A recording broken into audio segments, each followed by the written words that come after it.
Bharatiya Janata party દ્વારા પ્રચાર અને પ્રસાર કાર્ય વેગવંતુ બનાવવા માટે કાર્યકર્તાઓને વિવિધ જવાબદારીઓ સોંપાઈ રહી છે। પ્રચાર માટેનો એજન્ડા તૈયાર કરી દેશભરમાં ભારતીય જનતા પાર્ટીના કર્મનિષ્ઠ કાર્યકર્તાઓની સેવા લેવામાં આવે છે। ત્યારે મહારાષ્ટ્રની 48 લોકસભા સીટ માટે ઇલેક્શન સ્ટ્રેટેજી પ્લાનિંગ માટેની પ્રદેશ કમિટીમાં રાજકોટના ડોક્ટર હિરેન ઘેલાણીને એક મહત્વની જવાબદારી સોંપવામાં આવી છે।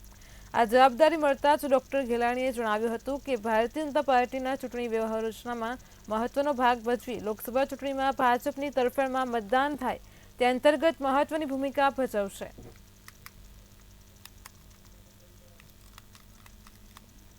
ભાગરૂપે મહારાષ્ટ્રમાં 48 લોકસભાની જે સીટ્સ છે એની એક કોર કમિટીમાં મહારાષ્ટ્ર પ્રદેશ કોર કમિટીમાં મને પોલિટિકલ એડવાઇઝર તરીકે નિયુક્તિ મળી છે, જેમાં Shri Devendra Fadnavisji deputy CM of Maharashtra અને પ્રેસિડેન્ટ ઓફ મહારાષ્ટ્ર ચંદ્રશેખર બાવનકુલેજી દ્વારા આ ઓપોર્ચ્યુનિટી મને મળવા પાત્ર છે। કાર્ય અમારું એવું રહેશે કે આવનારા લોકસભાના ઇલેક્શનમાં પૂરા મહારાષ્ટ્રમાં 48 લોકસભામાં જઈ